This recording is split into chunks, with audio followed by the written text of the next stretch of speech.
Good afternoon. Welcome to the 88th Goodyear Cotton Bowl Classic. Today's offensive breakout news conference features Ohio State offensive coordinator Brian Hartline and student athletes Devin Brown, Emeka Ibuku, Travion Henderson, Xavier Johnson, and Cade Stover. They'll be available across the hallway in Green Room A here in a little bit, so probably here in about 15 minutes or so.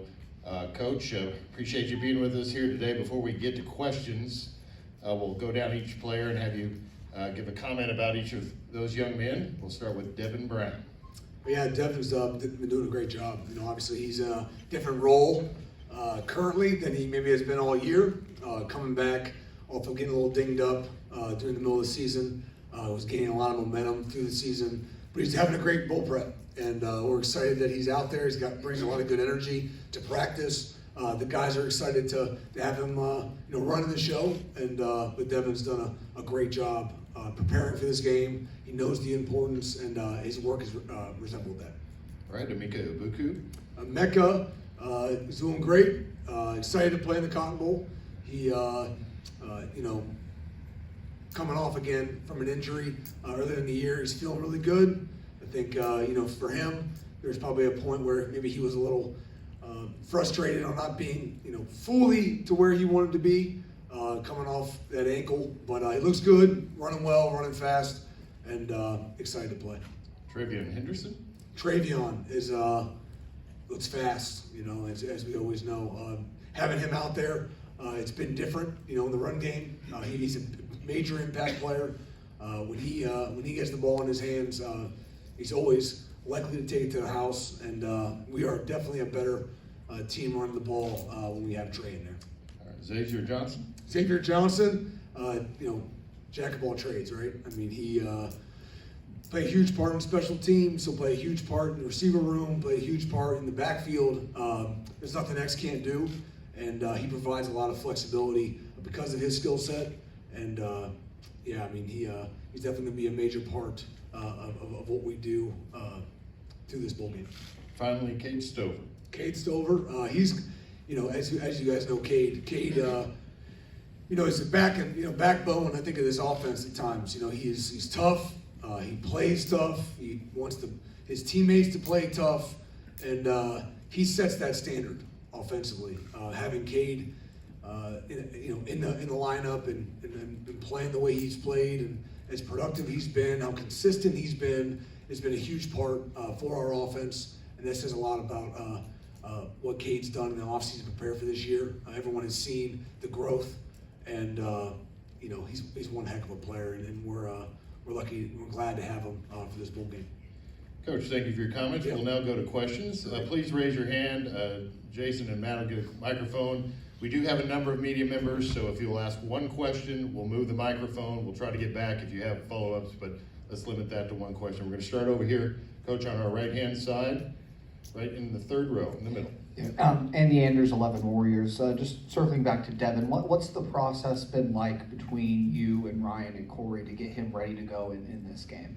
Well, he's put in a lot of good work up to this game, so it wasn't like you're starting from scratch or you didn't know what he was, and so I think there's probably a heightened awareness on his part just because he knows he's the guy now. I mean, that's just an athlete's perspective. I mean, you say what you want, you should prepare like you're the guy, but it's still a little different when you are the guy. And he's had that opportunity all of bowl prep.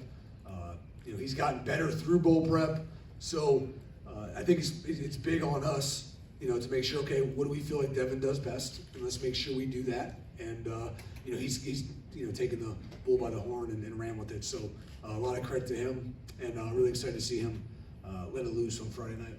Coach, we'll go over here in front of me, in front row. Yeah, Brian, very similar, but is it mentally, is it physically, is it the intangibles since Kyle is gone that you see a change in Devin, other than that awareness?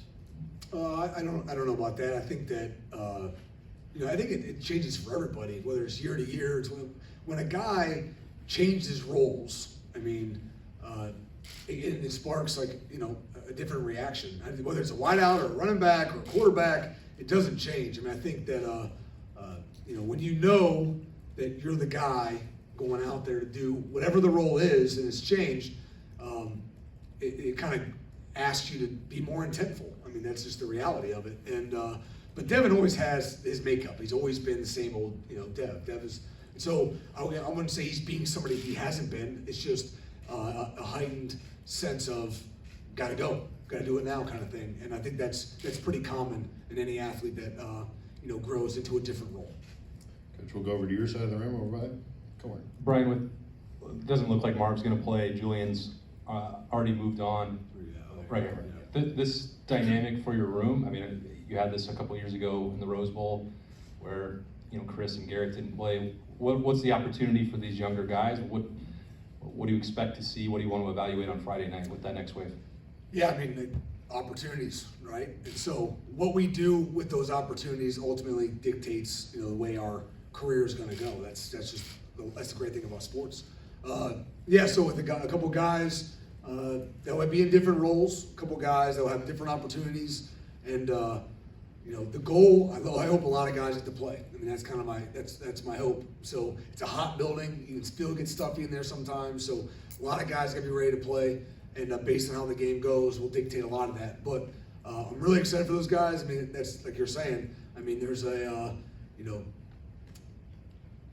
not the first seeing of guys, but like this is the step forward. This is what's coming next year. This is what your role could be if you take it and run with it. Now, nothing's given around here.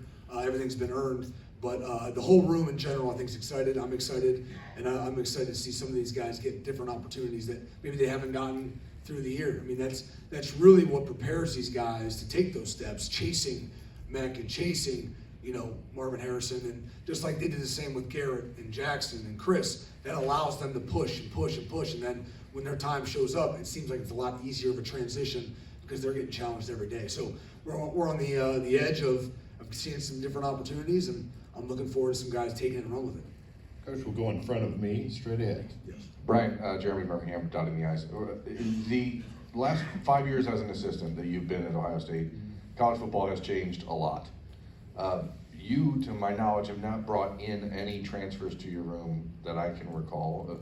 Correct me if I'm wrong, but has your philosophy on how you recruit changed at all? Are the people, is it more about the mental makeup now than, or obviously physical makeup matters, but is it a different process than it was when you started, and where is it going, do you think? This could be like an hour conversation of the change, as you guys could imagine. Now, that being said, we are very prideful in that, in that mindset of, selecting guys out of high school and then allowing them to select us. So it's a two-way road. As much as we want them to come here, they have to also pick us. And so that's been good. But those guys that are playing on Saturdays and in bowl games are the guys we have recruited. Nothing against the transfer world. I'm not, there's lots of reasons to do it and have it and use it. But we have not done that yet in the receiver room, which is, a goal. The goal is to pick out the right high school young men, like you're saying, that fit our mold, and they select us as we select them, and then you see those guys play on Saturdays, and I think we're very prideful on the development we've had in our room. It's always can be better. I mean, it's always easy to sit back and try to pick out this or pick out that in any room, whether it be, doesn't matter, any position. But there has been a lot of pride, at least in our room, that we've talked about, loving the fact of bringing guys in, developing them, although tough. I mean, every single guy you've seen leave, right, into the NFL, there's been hard days. And sitting there, I'm not going to expose anybody, but at tears and crying, and it's hard, and I want to go home, and am I good enough to play here, coach, and am I good to play at the next level? Those are hard days, but the end result has been pretty awesome and very satisfying, not only as a coach, but as the players themselves. So, that could be a long conversation, Berm, about everything. It's constantly changing, and in the first 2 years, we don't even know. I mean, it's only been 2 years of this, and I can't imagine what it's going to look like in 5. And so, that being said, trying to continue to identify the right guys, develop the right guys, and hopefully see them then chase their dreams from high school through our room into the NFL. It's always the goal. So we're prideful of that, and hopefully we can continue that.